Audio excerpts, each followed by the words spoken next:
유튜브로 읽는 박정희 전기 1권 군인의 길 13편 고슴도치 같은 소년.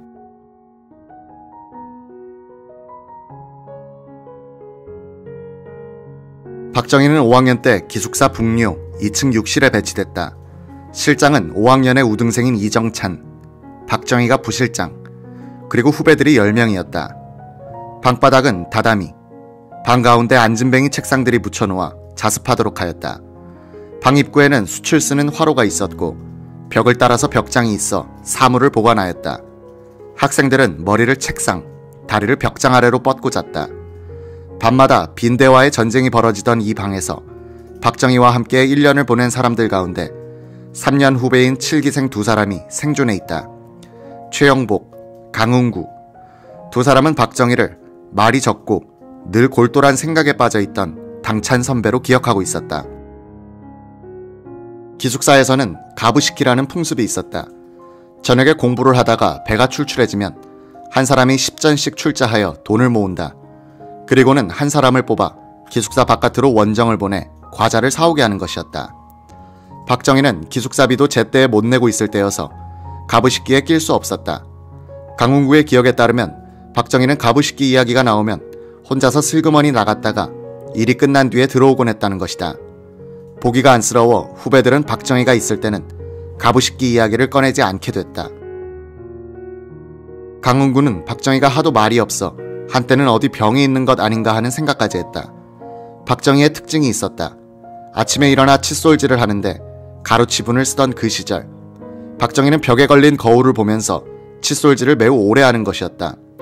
칫솔질을 하면서도 무슨 생각인지 다짐인지를 하고 있는 것 같았다. 칫솔질이 끝나면 수건을 허리에 질끈 동여매고 세면장으로 향하는데 꼭 결투장으로 가는 사람 같아 보였다. 박정희는 방과 후에는 혼자서 별채 건물의 음악교실 뒤로 가서는 권투 연습을 하기도 했다. 검도와 권투 연습을 자주 한 박정희는 아이구치라고 불리는 작은 칼을 갖고 다녔다는 이야기도 있다. 이는 강훈구의 증언인데 대구 사범이 대구 고보 운동장에서 축구 시합을 하여 1대0으로 대구 고보에 이겼다. 응원 나왔던 대구 고보의 주먹들이 화가 나서 대구 사범 응원부대를 혼내주려고 교문 앞에서 기다리고 있었다. 이때 박정희가 붕대로 주먹을 감더니 아이구치를 꺼내고는 한판 붙자고 나서자 주먹들이 물러났다는 것이다. 박정희는 친구도 말도 별로 없는 꼴찌 학생이었지만 아무도 무시할 수 없는 힘을 갖고 있었다. 그 힘은 완력과 침묵에서 우러나오는 것이었다. 그는 결코 공격적인 학생은 아니었다. 남을 먼저 건드리지는 않겠지만 상대방의 공격이 있으면 나의 자존심을 지킬 수 있는 힘은 갖고 있어야 한다는 생각을 하고 있었던 것으로 보인다. 고슴도치 같은 학생이었다. 박정희 대통령은 자주 국방을 고슴도치에 비유해 설명하기도 했었다. 우리나라는 남을 침략할 수 있는 힘은 없어도 되지만 강대국이 먹으려고 할 때는 고슴도치처럼 웅크리고 공격 자세를 취할 만한 힘은 있어야 한다는 것이 자주국방의 논리였다. 강소국을 지향했던 박정희의 이런 자주국방 정책은 박정희의 인격을 어느 정도 반영하는 것으로 보인다. 박정희가 5학년이던 1936년 4월 교정 한 구석에서 동기생 주재정과 석광수가 말다툼을 벌였다. 주재정은 소녀처럼 얌전한 학생, 석광수는 제일 잘 나가는 주먹이었다. 석광수가 맥주병을 깨 주재정의 머리를 내리쳤다. 피가 쏟아지기 시작했다. 동급생들은 겁이 나서 구경만 하는 것이었다. 이때 박정희가 나섰다. 현장에 있었던 동급생 김병희의 기억에 따르면 박정희는 석광수를 때려 눕혔다는 것이다. 기숙사에서 박정희는 실장인 동기생 이정찬과 사이가 좋지 않았다. 성격이 모진 박정희는 이정찬과 맞닿아 있는 자신의 책상을 일부러 떼내어 다른 쪽을 보면서 공부하기도 했다. 사감이 기숙사를 돌아다니다가 이걸 보고 지적을 하면 못마땅하다는 듯이 다시 붙여놓는 것이었다. 후배 강훈구는 어느 날 아무도 없는 방에서 이정찬과 박정희가 치고받을 듯이 권투 자세를 취하고 있는 것을 본 적도 있다. 이정찬은 5학년 중에서는 최우등생이고 앨범 편집위원장 등 굳은 일을 도맡아 하는 일꾼이었다. 동북고교 교장을 지내고 작고한 이정찬에 대한 동기생들의 평은 빈틈이 없는 전형적인 교육자이다. 이정찬이 책임을 지고 만든 제4기생 졸업 앨범은 요사이의 앨범보다도 편집이나 사진의 질이 뛰어나다. 민족 정신과 정성이 스며있는 앨범을 보노라면 왜 이런 학생을 박정희가 싫어했을까 하는 의문이 생긴다. 후배 강은구는 박정희가 기숙사 복도에서 자신에게 역사와 야사를 가끔 들려준 것을 기억하고 있다. 박정희는 역사책을 많이 읽고 있었다. 이 박정희에게 한 번은 강은구가 수학 교과서에 나온 방정식 문제를 좀 풀어달라고 부탁한 일이 있었다. 박정희는 끙끙대면서 문제를 풀었는데 정답표와 대조했더니 정답이었다. 박정희는 자신도 대견한 듯이 기분이 매우 좋아져서 모처럼 웃음을 짓더라고 한다. 워낙 입을 굳게 다물고 있던 박정희라 활짝 웃어 보인 그때의 기억이 오래 남았다. 박정희는 성적이 꼴찌권을 맴도는 바람에 한 달에 7원씩 나오는 관비를 받을 수 없었다. 당시 7원이면 대략 쌀 반 가마 값이었다. 반에서 40등 이내에 드는 관비생들은 7원을 받으면 식비로 4원 50전, 기타 공용으로 2원을 기숙사에 내야 했다. 기숙사의 운영은 학생들이 자치적으로 하고 있었다. 박정희는 집에서 붙여주는 식비를 기다리다가 늦어지면 외상밥 또는 눈칫밥을 먹는 기분을 느꼈을 것이다. 자존심이 상한 그는 이럴 때면 고향인 상무리로 내려가 버리는 것이었다.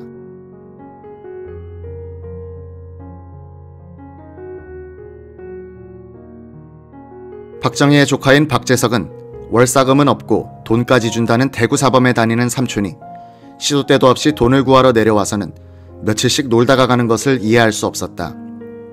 삼촌 박정희는 이불 보퉁이와 빨랫감을 갖고 와서 어머니한테 맡겨놓고는 조선일보 선산지국을 운영하던 박상희의 집을 찾아와서는 눌어붙는 것이었다. 박상희는 박재석을 불러들인 다음 손바닥만한 메모지에 글을 써주는 것이었다. 우리 조카를 보내는데 제 동생의 학비 후원 부탁드립니다는 취지의 내용이었다. 이런 메모를 가지고 박재석은 구미면장, 곡물검사소장 같은 구미면 내의 유지들을 찾아다녔다. 그분들은 일하다가 말고 제가 드린 쪽지를 읽으시고는 돈을 봉투에 넣어 건네주시는 것이었습니다. 적게는 1원, 많게는 5원씩 주셨습니다. 저는 이 봉투들을 상희 삼촌에게 드리는데 그분은 열어볼 생각도 않고서 네 아재 갖다 줘라고 말하는 것이었습니다. 기분이 좋지는 않으셨죠. 좀 골치 아파했죠. 박정희의 상몰이 친구들은 나팔 소리를 듣고서 그가 왔다는 것을 알곤 했다. 뒷동산에 올라 부르는 군용 나팔 소리. 그것은 가난과 꼴찌, 그리고 일제의 억압에 찌들린 자신의 마음을 달래려는 하나의 몸부림이었으리라.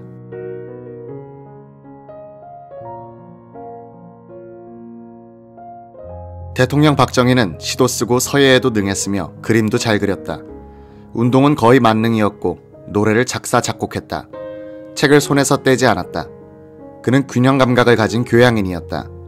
이런 인격의 틀이 잡힌 것은 대구 사범의 이른바 사반 교육을 통해서였다. 사반은 일본어로 읽으면 사범과 같은 시항이다. 대구 사범 학생들은 반쯤 죽이는 교육이라는 뜻에서 그렇게 불렀다. 우선 한 과목이 엄청 많았다. 박정희의 성적표를 보면 26개 과목이다. 이를 세분하면 38개 과목이 된다. 수신, 교육원리, 교육사, 각과 교수법, 심리, 논리, 관리법, 교육연구, 법제경제, 국어, 조선어, 한문, 영어, 지리, 역사, 수학, 박물, 물리, 화학, 농업, 상업, 공업, 도화, 수공, 음악, 체조. 이 많은 과목을 소화하기 위해서 대구 사범 학생들은 아침 6시에 일어나야 했다. 6시 15분에 조례, 7시에 아침 식사, 8시 5분에 등교, 12시 30분에 점심, 오후 4시에 입욕, 오후 6시에 저녁 식사 후 밤 9시 30분까지 기숙사에서 공부, 점호 후 밤 10시에 소등. 여름방학 때는 2주일씩 대구 주둔 80년대에 들어가서 군사훈련을 받았다. 3학기로 편성된 한 학년 과정에서 시험은 최소한 6번. 반쯤 죽이는 교육을 위한 시설은 60년 뒤인 요사이 우리 교실 형편보다도 훨씬 나았다. 일제는 이 모든 교육을 실용정신에 입각하여 가르쳤다. 실기, 실습, 실험 위주. 즉 가르치려면 알아야 할 뿐 아니라 할 수 있어야 한다는 것이었다. 수공실에서 대패질도 하고 농장에서는 농사를 지었으며 연병장에서는 총검술, 음악실에선 바이올린도 켰다. 반쯤 죽이는 교육이 물론 정치적으로는 조선 사람들의 혼을 빼앗아 충실한 황민으로 개조하기 위한 천병을 양성하겠다는 목적을 갖고 있었다. 그런 교도의 자질을 갖춘 인격을 만들기 위해서는 지덕체 합일에 전인 교육을 실시해야 했고, 이것이 박정희형의 사람들을 배출한 것이다. 대구사범의 황민화 교육은 실패했지만 전인 교육은 성공했다. 신입생들 중 평균 약 30%가 항일 활동이나 사회주의 서적을 읽었다는 이유로 퇴학을 당하고 있었다는 것은 압제가 심한 만큼 반발도 거세진 것을 뜻한다. 반쯤 죽이는 교육을 통해서 대구사범 그리고 경성사범과 평양사범 학생들이 자신들의 살과 뼈로 받아들인 것은 동양적 가치관에 기초한 전인 교육이었다. 이 일제사범학교 출신들이 광복 뒤 우리나라의 초등, 중등 교육을 주도하게 됐다. 이들이 길러낸 인재들이 박정희가 이끈 근대화 혁명의 선두에 서게 됐다. 단련된 교사들에 의해 양성된 단련된 인력이 1960에서 1970년대의 한국 사회를 밀어 올렸다.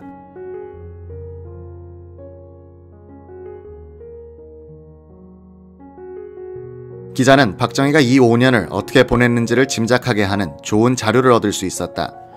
박정희와 동기생인 이정찬의 일기다. 이정찬은 5학년 때는 박정희와 같은 일조였을 뿐만 아니라 기숙사에서도 같은 호실을 써 하루 24시간을 함께했던 사람이다. 이정찬은 박정희보다 나이가 1살 위였다. 청주에서 난 그는 17살이던 2학년 때 고향 처녀 정태인과 결혼했다. 대구사범에서는 재학 중 결혼을 못하게 하였으나 박정희를 포함한 상당수 학생들은 부모들의 강권에 따라 방학을 이용하여 몰래 결혼을 해놓고는 시치미를 딱 떼고 다녔다. 이정찬은 서울 동북고교 교장을 마지막으로 은퇴할 때까지 평생을 교육계에 바쳤다. 1993년에 79세의 나이로 작고했다. 그의 대구사범 일기는 부인 정씨가 보존하고 있다.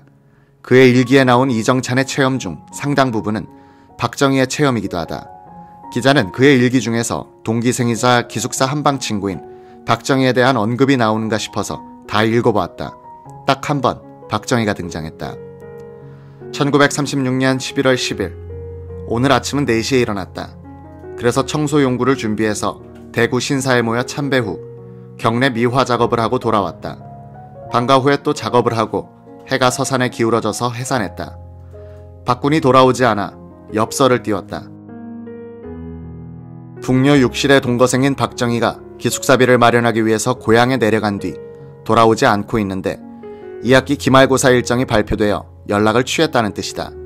박정희는 5학년 때 이런 일로 41일간이나 장기 결석을 했으니 모범생인 이정찬의 눈에는 답답하게 보였을 것이다. 박정희가 5학년이었을 때 이정찬 일기 중에서 주요 대목을 뽑아봤다. 1936년 2월 27일 동경에서는 무엇인가 시끄러운 게 있는 것 같은데 호해도 없으므로 무엇인지 모른다. 3월 4일 코노의 후미마루에게 대명이 내림이라는 호해가 있었다. 그러면 어떻게 되는 것일까? 육군과의 관계는 육군이 대단히 활발하게 움직이게 된 것처럼 보인다. 3월 5일 체육장을 일구고 있을 때 호해. 오늘 아침 신문에 의하면 코노의 공이 사임하고 히로타 외상이 총리 대신이 되었다고 한다. 모두들 의외라고 한다. 그 사람은 러시아에 정통하고 있다고 한다.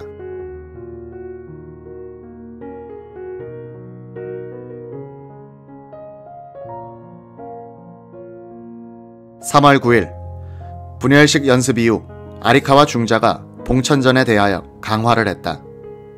3월 25일 종업식 봄방학 시작. 박정희는 봄방학 때 선산으로 내려가 4월 1일에 3살 아래인 16처녀 김호남과 결혼식을 올렸다. 김호남은 선산군 도계면에 사는 선산 김씨 김세호, 이말열 부부 사이에서 난 사남매 가운데 큰딸이었다.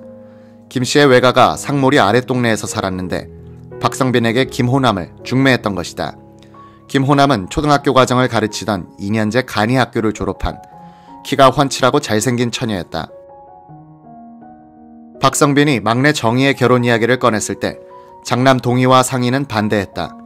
앓고 있던 박성빈은 생전에 막내가 결혼하는 것을 꼭 봐야겠다고 우겼다. 박상희는 동생이 졸업하여 교사로 취직했을 때 결혼을 시켜도 늦지 않다고 아버지를 달랬으나 황소고집인 박성빈은 듣지 않고 화만 냈다.